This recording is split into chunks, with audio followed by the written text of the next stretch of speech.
Ça va apparaître à l'écran. Cette série s'intitule Restez droit. Dites avec moi, restez droit quand le monde déraille.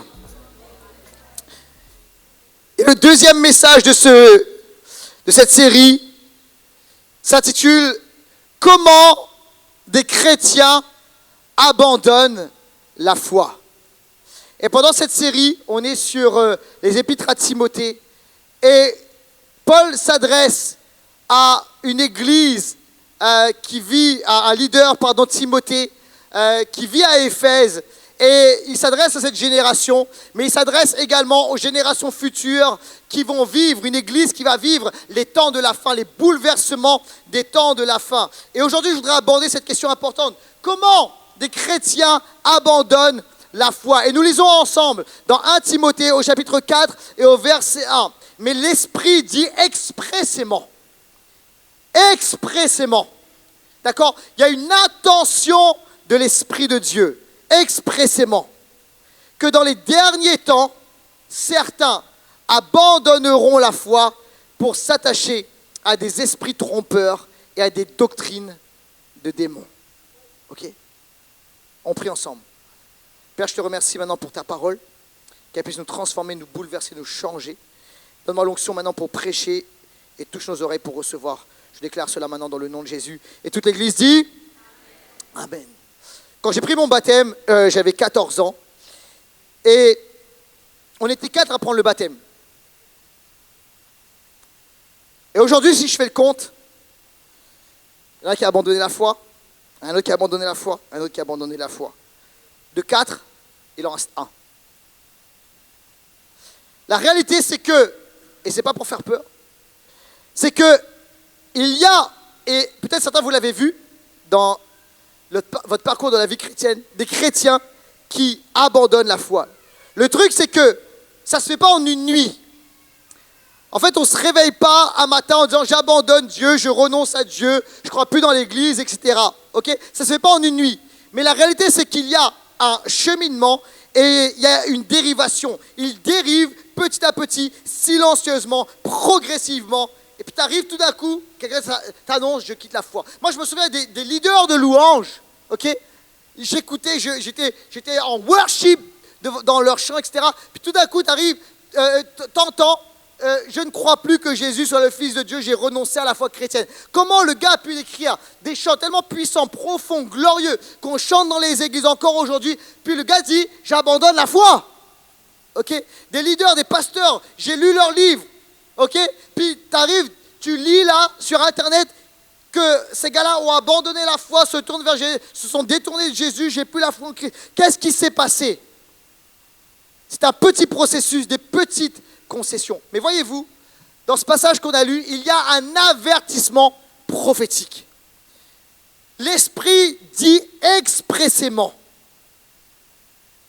que dans les derniers temps, et nous sommes dans les derniers temps, certains abandonneront la foi.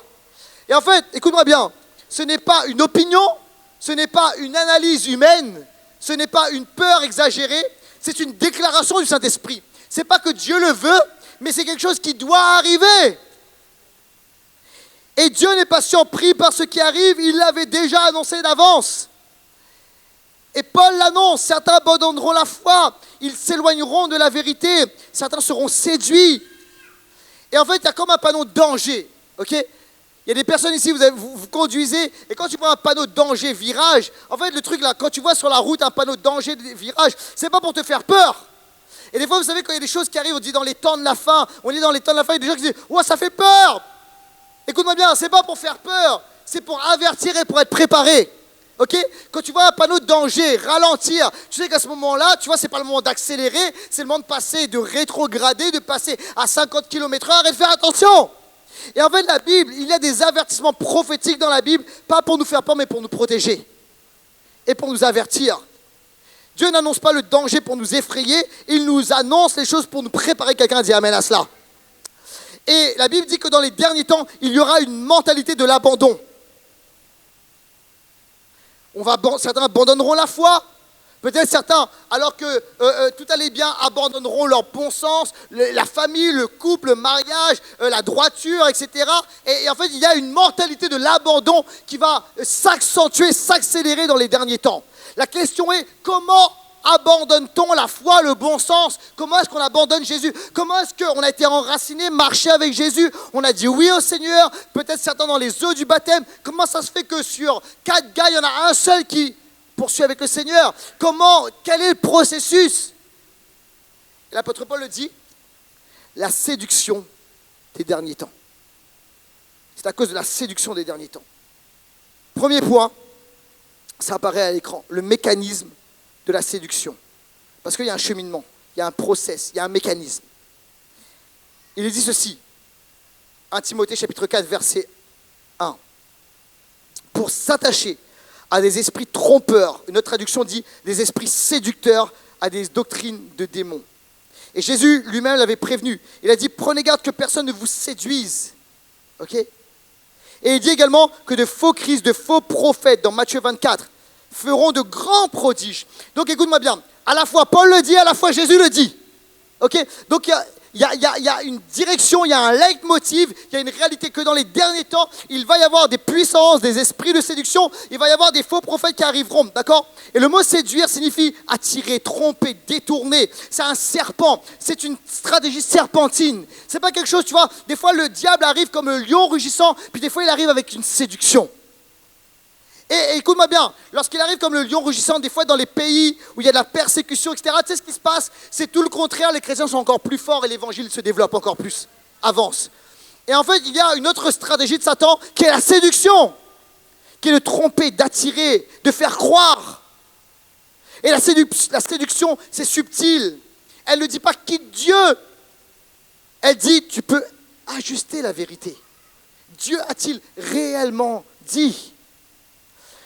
Tu vois, c'est la stratégie de l'hameçon.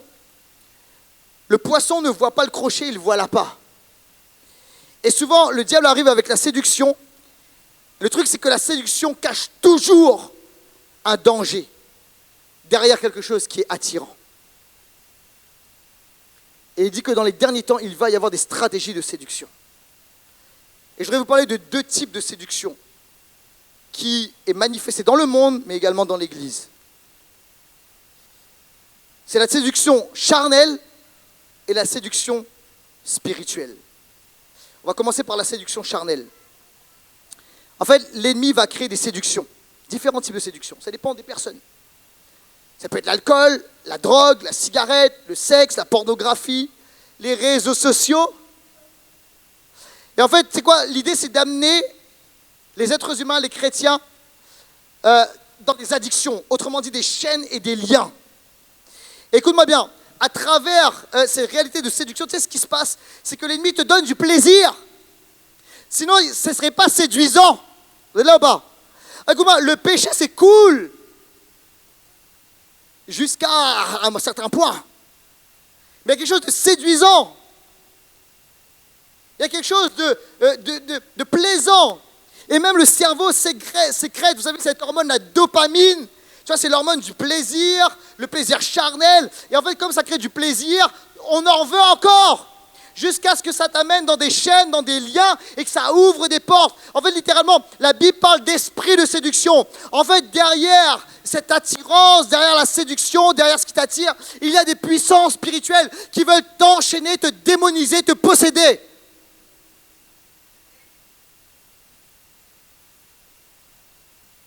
Mais l'ennemi arrive de manière subtile, progressivement. C'est la séduction de Samson.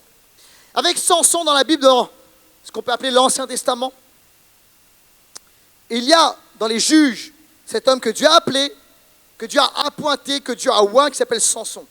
Ok? Et il y a une séduction. Mais ça commence doucement. En fait, il est très fort, Samson, les cheveux longs. Peut-être un beau gosse, je sais pas. Il avait un problème, c'était les femmes. Okay, très fort, il était capable de, tu vois, avec une mâchoire d'âne remplie de l'Esprit de Dieu, Dieu lui a donné cette puissance, il était capable de descendre des armées. Mais par contre, tu vois, son point faible, c'était les femmes, tu vois. Et à un moment, il y a cette femme qui arrive, qui s'appelle Dalila. Et le truc, c'est que, en fait, elle n'y va pas en mode lion, parce qu'elle sait que le lion, ça, c'est rien par rapport à Samson. Quelqu'un est là dans ce lieu? Alors elle va y aller en mode serpent, doucement, tranquille. Elle n'attaque pas frontalement, elle insiste, doucement, régulièrement. C'est la stratégie qu'on voit dans Juge au chapitre 16. En fait, elle pose la même question encore et encore et encore. Regardez dans Juge chapitre 16, verset 6, Dalila dit à Samson, dis-moi, tu vois, je suis sûr qu'elle parlait avec douceur, dis-moi, d'où vient ta grande force? Tu vois, avec peut-être la main dans les cheveux, etc., tu vois. Avec quoi il faudrait t'attacher pour te dompter? Tu vois, et puis après, il lui sort un gros mytho, ok? Mais elle ne va pas s'arrêter là, elle va continuer. Au verset 10, Dalila dit à Samson, tu t'es moqué de moi, mon chéri. Non, ça c'est moi qui dis ça, ok. Tu m'as dit des mensonges. Maintenant, indique-moi donc avec quoi il faut t'attacher.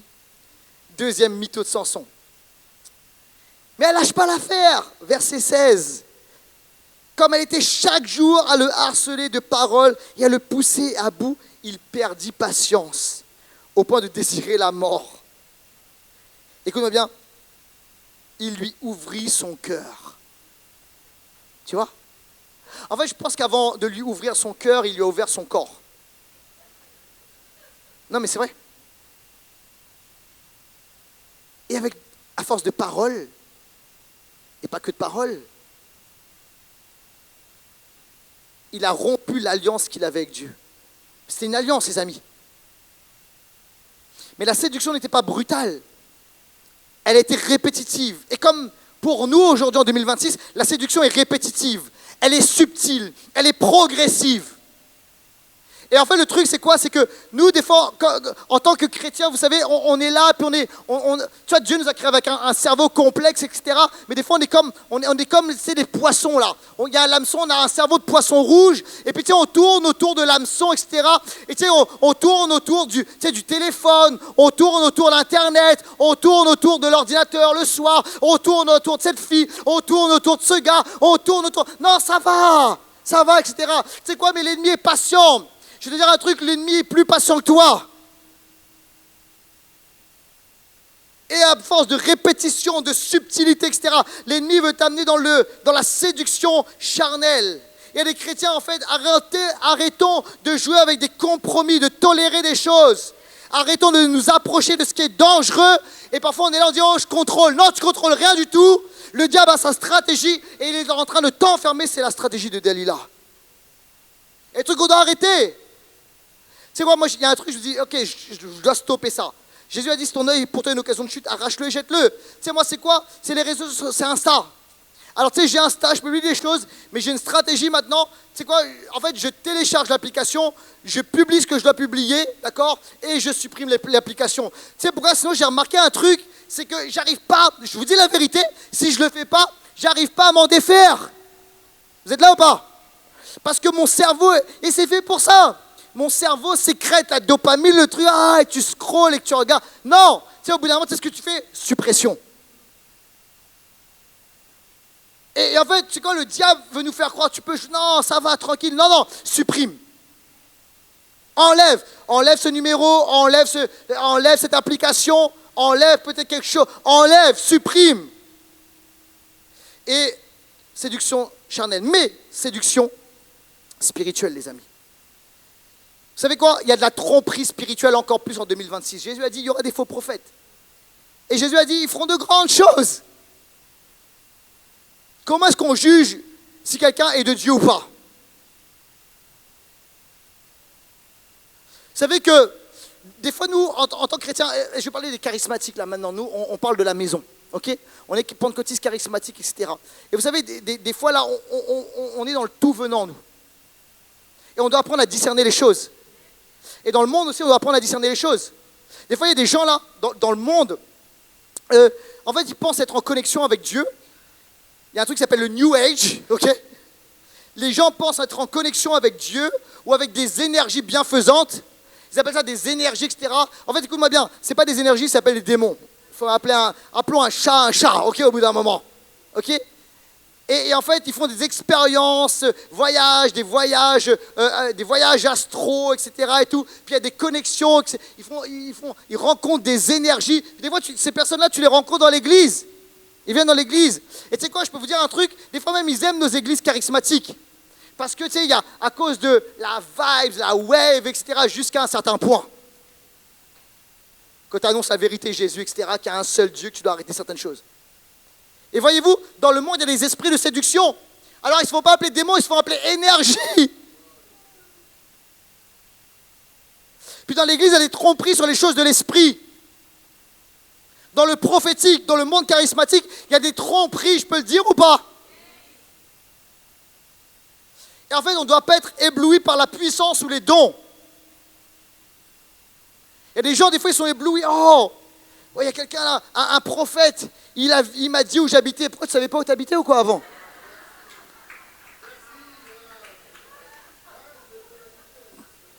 Il est fort. Wow. Tu ne savais pas où tu habitais?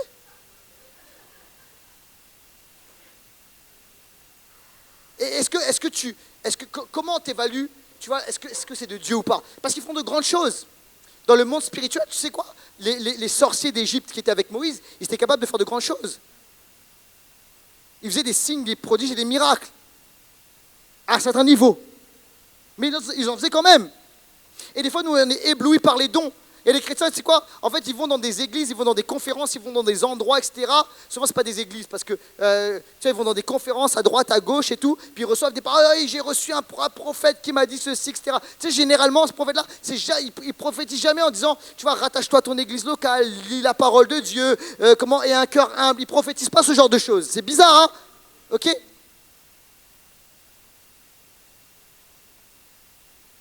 Et en fait, il y a des esprits trompeurs.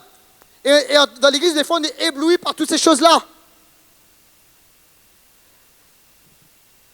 Et comprenez bien, je suis à 100% charismatique, 100% dans les dons du Saint-Esprit, 100% je crois dans les dons, dans la vie de l'Esprit. J'aime ça, j'appelle cela, je soupire après cela. Quelqu'un a dit amen à cela. Ok? Mais on doit comprendre les choses. C'est qu'il y a des esprits de séduction et ce n'est pas notre critère de voir les dons, etc. Et des fois, il y a des gens qui s'infiltrent dans les églises. Simon le magicien dans Acte 8. En fait, on devrait traduire par Simon le sorcier en vérité. Simon, il aimait la magie, le spirituel, il avait un goût pour tout cela. Et il voit, il y a des miracles extraordinaires dans l'église. Et qu'est-ce qu'il veut? Il veut acheter la puissance du Saint-Esprit. En fait, écoute-moi bien, ce gars-là se fiche de Jésus. Il se fiche de la repentance, il se fiche de la crucifixion, il se fiche de la résurrection de Jésus, tout ce qu'il veut. Donne-moi ça là, les dons en langue, les prophéties, etc. Je veux ça. Combien je dois payer? Je le veux. En fait, il est attiré par la puissance, mais pas par le Dieu qui donne la puissance. Il veut le pouvoir sans Dieu. Et Pierre lui a dit, ton cœur n'est pas droit. Autrement dit, impur. Ton cœur n'est pas droit devant Dieu.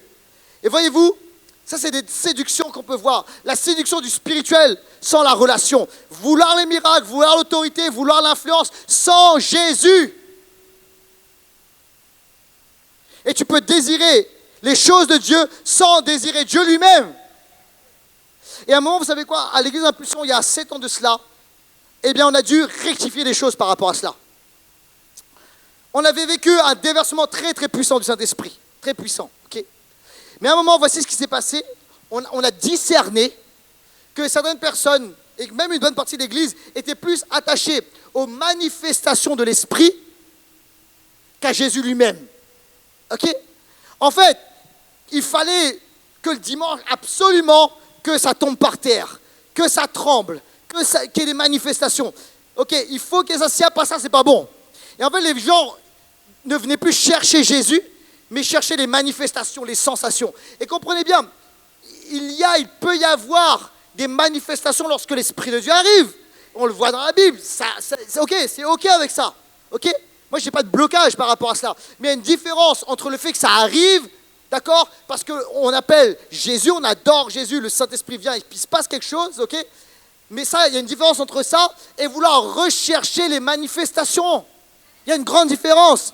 Et tu sais quoi, au bout d'un moment, je crains qu'il y ait un glissement de terrain et qu'on n'adore plus Jésus, mais et qu'on appelle d'autres puissances à ce moment-là.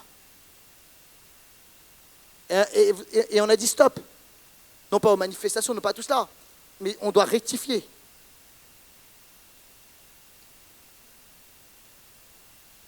Parce qu'il y a des séductions. Et le diable n'arrive pas en mode, ok, avec ses gros sabots, il arrive dans quelque chose de vrai et il vient détourner le vrai. Séduction. Séduction de l'esprit de divination. Acte 16. Acte 16, 16, 18. Il y a une servante, une esclave qui est possédée. Mais ce qui est troublant dans cette histoire, et on le lit ensemble, verset 17, elle dit ceci. Ces hommes sont des serviteurs du Dieu très haut. Et en fait, elle prophétise quelque chose qui est théologiquement juste et c'est correct. Ok? Et en fait, écoute-moi bien. Peut-être que là, dans certaines églises, dans certaines conférences, on dit waouh, elle est trop forte, prophétesse un tel, on l'établit, etc. Comment elle a un don puissant, waouh! Le problème, c'est quoi? Ça venait pas du Saint-Esprit. En fait, on peut dire, il peut y avoir des choses vraies qui sont dites, mais le vrai, c'est pas forcément la vérité. C'est quoi là, Laurent? En fait, la vérité, ça vient de Dieu. Et on peut dire quelque chose qui est juste, qui est vrai, mais l'origine est un mensonge, vient du mensonger, de celui qui s'appelle le père du mensonge, à savoir Satan. Mais il est rusé. En fait, elle n'était pas animée de l'esprit de Dieu, elle était animée par un esprit de python, un esprit de divination. Et alors, que fait Paul? Il chasse l'esprit, nous dit la parole de Dieu. Il y a quelques temps de cela, on était dans une soirée chambre haute, et il y avait des chrétiens, enfin l'habituel qui étaient là, puis il y avait d'autres personnes aussi. Et quand je dis chambre haute, c'est la ville de l'esprit et tout. Et donc tout le monde était dans un temps de louange et d'adoration. Puis à la fin, j'avais un ami pasteur qui était de visite sur Paris, et il est dit, je suis de visite sur Paris, il avait des choses à faire, et il me dit, est-ce que vous avez chambre haute, je crois, je vais venir juste visiter, passer un temps dans la présence de Dieu avec vous. Puis après, on mange ensemble, et il me dit, telle personne là, qui était à tel endroit, il dit, c'est pas des chrétiens. Je dis, là, ils viennent de temps en temps, il dit, ils sont dans le New Age, n'est-ce pas? Je dis, ouais. Et je dis, comment tu sais? Il me dit, en fait, le Seigneur m'a donné une sensibilité. Et en fait, tu ne pouvais pas le voir dans le naturel. Impossible. Il dit, Dieu m'a donné une sensibilité dans l'esprit. Lorsque je vois des gens qui sont dans le New Age, il y a une odeur que je sens. C'est une odeur particulière. Et je sais que ces personnes-là, ce n'est pas l'esprit de Dieu, c'est d'autre chose. Et tu sais ce qu'il m'a dit ceci? Tu sais ce qu'il m'a dit? Il m'a dit, ces personnes-là vont... c'est des personnes qui aiment nos églises à cause de la louange, à cause de l'atmosphère, jusqu'à ce que, au bout d'un moment, il y ait la vérité qui soit amenée, au bout d'un moment, qu'il y ait le choix avec Jésus, avec le véritable Saint-Esprit, et en fait, la vérité est annoncée. Lorsque la vérité est annoncée, ces personnes souvent quittent. Et c'est exactement ce qui s'est passé. Et voyez-vous, des fois, on peut être troublé, on peut être dans la confusion. Mais vous savez, la parole de Dieu est claire. Séparez jointure et moelle, âme et esprit, la lumière des ténèbres. Tu vois? Et des fois, il y a la confusion dans nos églises. Une des confusions que j'entends, c'est que, par exemple, il y a des gens, avant de connaître Jésus, avant de venir à l'église, etc., des gens qui avaient des dons de divination, de voyance et tout. Ok? Et en fait, vous savez ce que j'entends? Les gens arrivent dans l'église, et ce que j'ai entendu des leaders, des pasteurs, des gens qui ont écrit des livres, on va dire, en fait, ces personnes-là avaient un don qui venait vraiment de Dieu. Écoutez bien ça. Ils disent c'est un don qui venait vraiment de Dieu, de don de divination, de voyance, sauf que c'était mal orienté. What? Non. Attends une minute. Ok. Donc en fait, tu es en train de me dire que ces personnes avaient vraiment un don qui venait du Saint-Esprit, ok? Mais c'était mal orienté, ça servait les ténèbres, mais maintenant qu'ils sont dans la maison de Dieu, c'est très bien, il faut utiliser les choses telles quelles. Faux et archi faux. Je vais vous expliquer quelque chose, il faut revenir des fois au basique. Je me rends compte que, tu sais quoi, des fois il y a des choses, je me dis, comment on peut arriver à des trucs comme ça? Pour moi, c'est de l'évidence. On va revenir au basique, très simplement. Ok? Cours numéro 1 de baptême. Ok. Tant qu'on n'a pas reçu Jésus comme Sauveur et Seigneur, on n'est pas passé par la régénération, on n'a pas l'Esprit Saint qui habite en nous. Est-ce que c'est clair ou pas? Ça veut dire que le Saint-Esprit ne peut pas donner quelque chose parce qu'on n'a pas reçu encore le Saint-Esprit. Ça veut dire qu'il faut passer par quoi? Il faut passer par la repentance, il faut accepter Jésus comme son sauveur et son Seigneur, renoncer à sa vie passée, mourir à soi-même, expérimenter ce qu'on appelle la nouvelle naissance, la régénération. À ce moment-là, le Saint-Esprit vient vivre dans la personne. Et si les gens avaient pouvaient voir le futur, etc., avaient des dons de voyance, ce qu'il faut faire, c'est très simple. Les personnes ont besoin de passer par la délivrance. C'est clair ou c'est pas clair? Ok? Prière, jeûne, délivrance, renoncer au péché, confession, c'est toujours ce qui s'est fait dans l'église du 1er siècle, c'est toujours ce qui s'est fait dans l'histoire de l'église. On n'invente pas les choses, c'est profondément biblique. Ça, c'est des confusions, mais j'entends ça par des grands leaders.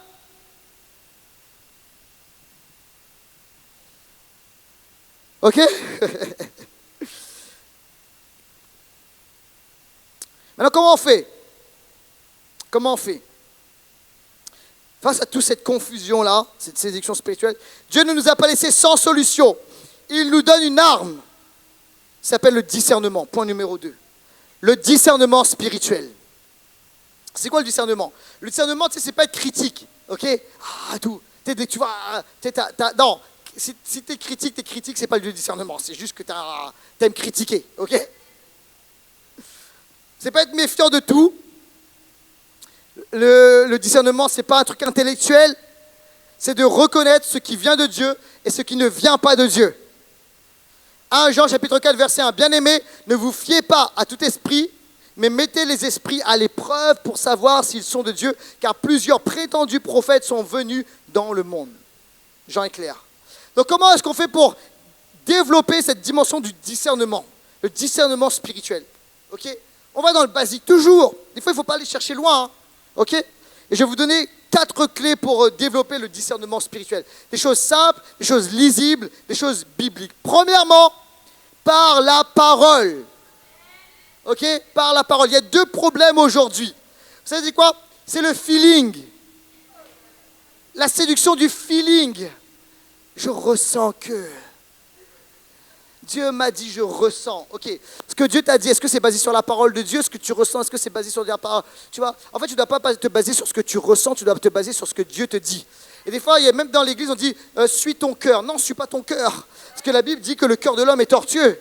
Un jour, ça va à gauche, un jour, ça va à droite, etc. Il ne faut pas que tu suives ton cœur. Moi, je ne suis pas mon cœur, je t'assure. Vraiment pas. Suis pas ton cœur, suis la parole. Alors, il faut aller dans la parole, l'étudier, la lire, la méditer. Un autre danger spirituel, c'est les croyants qui se nourrissent plus de vidéos, même chrétiennes, hein, d'influenceurs, même chrétiens, hein, de contenu, même chrétien, hein, que de la parole de Dieu. C'est ok YouTube, tu peux aller, moi j'écoute des enseignements, des théologiens sur YouTube, etc. Je suis toujours en train de lire un livre chrétien, etc. Oui, il n'y a aucun problème, je me développe spirituellement, mais ça ne doit jamais, au grand jamais, remplacer une lecture, une étude profonde, sérieuse de la parole de Dieu, de la Bible écrite. Quelqu'un dit amen à cela. Parce que la vérité de Dieu est ce phare, quelqu'un dit amen à cela. En fait, ce que les gens peuvent dire à droite et à gauche, ce sont des interprétations. Ça peut contenir la parole de Dieu, mais il faut aller à la source. Quelqu'un dit amen à cela. On doit être comme les chrétiens de Bérée. Vous savez, les chrétiens de Bérée dans la Bible, ils étaient dans cette ville et en fait, ils allaient dans la parole de Dieu pour voir si ce que les apôtres leur enseignaient était biblique ou pas. Donc, allez dans la parole, étudiez pour vous-même la parole. Quelqu'un dit amen à cela. Et donc, la vérité se trouve dans la parole de Dieu, c'est ce phare. Ça ne bouge pas. Vous savez, des fois, c'est comme si tu es sur un bateau, là, tu vois ce que je veux dire? Et tu voudrais que le phare bouge. Non, non, non. Le phare va pas aller dans ta direction. C'est à toi de suivre le phare. Le phare ne bouge pas, il est stable. Il ne se négocie pas. Ça ne s'adapte pas à la culture ou à notre direction. C'est à nous de nous aligner. Alors, la première chose, c'est la parole. La parole, la parole, la parole, la parole. Si tu n'as pas bien compris, encore une fois, la parole. Ensuite, la prière. Mais je dis d'abord la parole. Et ensuite, la prière. Tu sais pourquoi? Parce que tu peux prier, mais ce n'est pas selon la parole. On peut prier, mais ce n'est pas selon la parole. C'est pourquoi des fois, on n'est pas exaucé. Parce qu'on ne prie pas selon la parole.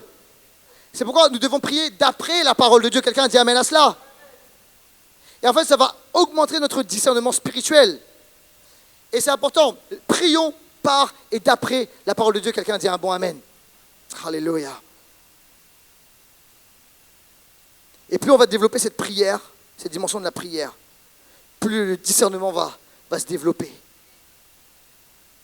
Plus on va savoir ce qui vient des ténèbres et ce qui vient de Dieu. Vous savez quoi? Il n'y a pas de raccourci. Des fois, on voudrait qu'il y ait des raccourcis. On voudrait que quelqu'un nous impose les mains, on reçoit le don tout de suite. Oui, ça peut arriver. Mais en fait, écoute-moi bien, tu peux recevoir quelqu'un t'impose les mains, ça s'appelle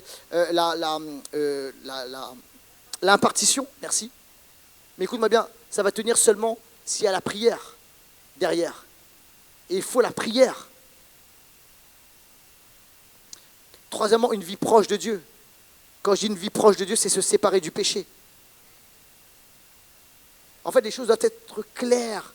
En 2026, le péché reste le péché. Il n'y a pas de choses à négocier. Une vie pure, des pensées pures, un cœur pur, un corps gardé pur. Quelqu'un dit amen à cela. Des yeux gardés purs. Alléluia. Une langue pure. Des oreilles pures. On ne peut pas arriver le dimanche, on chante la louange, on écoute de la louange. Et puis on arrive dans la semaine, le lundi, etc. Puis on a toutes sortes de musiques impures dans nos oreilles qui arrivent. On regarde des films où il y a des scènes impures, où on raconte des blagues impures au taf, au travail. Écoutez-moi, c'est une vie proche de Dieu. Dieu déteste profondément le péché. Oui, il aime le pécheur, mais il déteste le péché.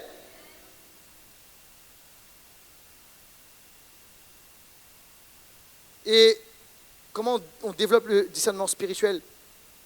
Par cette dimension de l'Esprit Saint. Une communion avec le Saint-Esprit. Le Saint-Esprit, c'est Dieu avec nous. Alors parle. Il y a des hommes mariés là.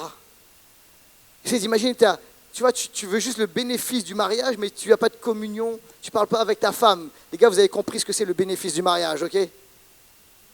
il y a un silence dans la salle, ok. Mais tu sais, tu n'as pas de communion, pas de dialogue, pas de tout ça. Et bien c'est pareil avec le Saint-Esprit. Des fois on dit on veut les dons du Saint-Esprit, mais tu n'as pas de communion avec le Saint-Esprit. Tu ne dialogues pas. Et tu sais quoi, dès le matin, accueillons le Saint-Esprit. Dans la journée, parlons au Saint-Esprit. Le soir, accueillons le merveilleux Saint-Esprit.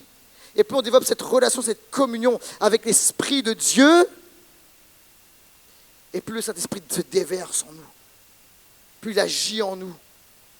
Et à la fin des temps, oui, il y a plus de voix, plus d'opinions, plus d'enseignements. Dans les derniers temps, le problème n'est pas et il ne sera pas le manque d'informations. On a tellement d'informations, plus d'informations que jamais auparavant. Et nous avons besoin de discernement. De savoir ce qui est de la voix de Dieu et ce qui est de la voix de l'ennemi. C'est ce qui va briser la puissance de la séduction. Je vais demander à l'équipe de louange de bien vouloir revenir maintenant, s'il vous plaît. Et aujourd'hui, je déclare, on va se lever ensemble, s'il vous plaît, que l'esprit de séduction va être brisé. Il y a trop de chrétiens qui, en fait, commencent à marcher sur un terrain, un chemin glissant, une pente glissante. De l'abandon de la foi, de l'abandon du bon sens. Commence à rétrograder, le feu diminue. Comme Samson, il y a une alliance qui avait été faite. Il y a un oui qui avait été prononcé de Dieu. Mais au fur et à mesure, la foi, et Jésus a dit, la foi du plus grand nombre se refroidira. Les choses commencent à diminuer, il y a un abandon. Et il y a une séduction. Et aujourd'hui, on est en train de mettre en lumière la stratégie du serpent. Une séduction. Quelle que soit cette séduction, peut-être ce n'est pas la même séduction que Samson. Peut-être ce n'est pas une séduction une séduction genre Simon. Il y a peut-être une autre séduction dans ta vie, mais il y a quelque chose là qui est en train de prendre la place de Dieu. Une séduction qui est en train d'arriver dans ta vie et qui veut t'amener à abandonner au fur et à mesure ou à diminuer, à te refroidir. Et en fait, écoute-moi bien, c'est plus le temps d'être tiède. C'est plus le temps d'être entre le clocher des deux pieds. C'est le temps d'être bouillant pour Dieu. d'être à fond pour Jésus maintenant. Et il faut briser tout l'esprit de séduction maintenant. Et ce n'est pas juste quelque chose qui est dans le naturel, c'est quelque chose qui est réel dans le spirituel.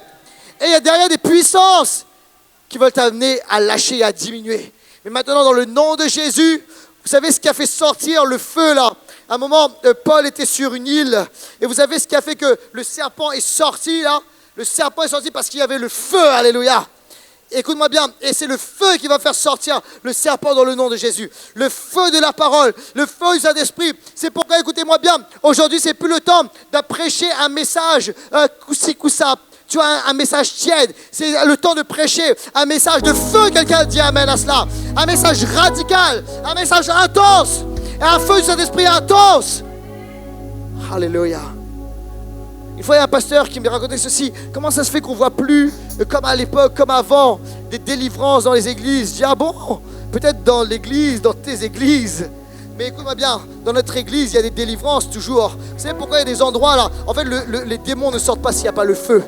Il y a des endroits là, les démons sont confortablement assis, installés. Ils écoutent le culte sans problème. Et en fait, ils ne bougent pas tant qu'il n'y a pas le feu. Et c'est le feu qui fait sortir le serpent. Quelqu'un a dit amen à cela. C'est des endroits où il y a le feu, où il y a la gloire, où il y a la vérité, où il y a l'onction, où il n'y a pas de compromis. Quelqu'un a dit amen à cela. Alléluia, c'est le temps maintenant d'amener le feu de sa présence, la gloire, la Shekinah. C'est la raison pour laquelle dans le lieu très saint, le feu ne devait jamais être éteint. Jamais le feu ne devait être éteint. Oh, je suis en train de prêcher un autre message, les gars. Oh my God. Oh, rabababa, shataya.